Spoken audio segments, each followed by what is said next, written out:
قال النبی صلی اللہ علیہ وسلم ان الصدق طمانینۃ وان الکذب ریبۃ صدق اللہ العظیم۔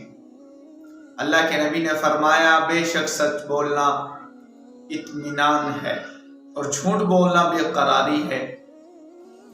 اس حدیث مبارکہ میں اللہ کے نبی نے ارشاد فرمایا ہے جو شخص سچ بولتا ہے وہ اطمینان میں رہتا ہے، بے قرار اور پریشان نہیں ہوتا بلکہ اطمینان، سکون اور راحت میں رہتا ہے، پریشانی اور دکھ اور تکلیف سے دور رہتا ہے، محفوظ رہتا ہے، کیونکہ اس نے سچ بولا ہے شریعت کے مطابق۔ اور جو شریعت پر عمل کرتا ہے وہ انسان محفوظ اور اطمینان میں رہتا ہے۔ اللہ تعالیٰ اس کے دل کو سکون اور راحت اور اطمینان عطا فرماتے ہیں۔ اور اس کے برعکس ان الکذب ریبۃ، اور جو شخص جھوٹ بولتا ہے بے قرار رہتا ہے، پریشانی اور تکلیف میں رہتا ہے، اس کو راحت نہیں پہنچتی۔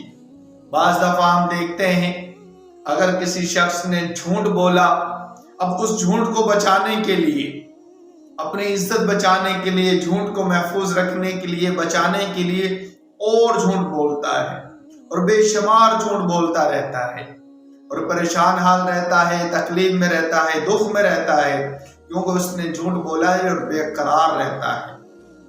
راحت نہیں ملتی، سکون نہیں ملتا، کیونکہ اس نے وہ کام شریعت کے مخالف کیا ہے۔ اور جو انسان شریعت کے مخالف چلتا ہے وہ پریشان اور تکلیف میں رہتا ہے۔ اور اللہ کے نبی نے ایک حدیث مبارکہ میں ارشاد فرمایا کہ اگر کوئی ظالم بادشاہ ہو، اس کے بھی سامنے سچ بولا جائے اور یہ سب سے افضل جہاد ہے۔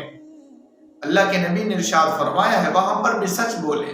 اگر انسان پر تکلیف آتی ہے تو آ جائے، لیکن سچ بولے۔ ان الصدق طمانینۃ، بے شک سچائی اطمینان ہے۔ اور بعض موقع ایسا آ جاتا ہے انسان کو جھوٹ بولنا پڑتا ہے تو اس کو شریعت میں توریہ کہتے ہیں۔ توریہ یعنی کہ ایک شخص کہنے والا، متکلم جو بات کرتا ہے، وہ اس کا معنی اور مطلب پاس کا لیتا ہے یا پھر دور کا لیتا ہے، اور جو سامنے مخاطب ہے، جو حاضر ہے، وہ اس کا معنی پاس کا لیتا ہے اور متکلم دور کا لیتا ہے۔ اس کو توریہ کہا جاتا ہے۔ تو انسان کے لیے ضروری اور لازم ہے اس حدیث مبارکہ پر 100% عمل کرے، اپنی زبان پہ سچائی لائے اور حق لائے اور شریعت کے مطابق اپنی زندگی کو گزارے، کیونکہ سچائی میں ہی اطمینان ہے، شریعت میں ہی سکون اور راحت ہے، کامیابی ہے۔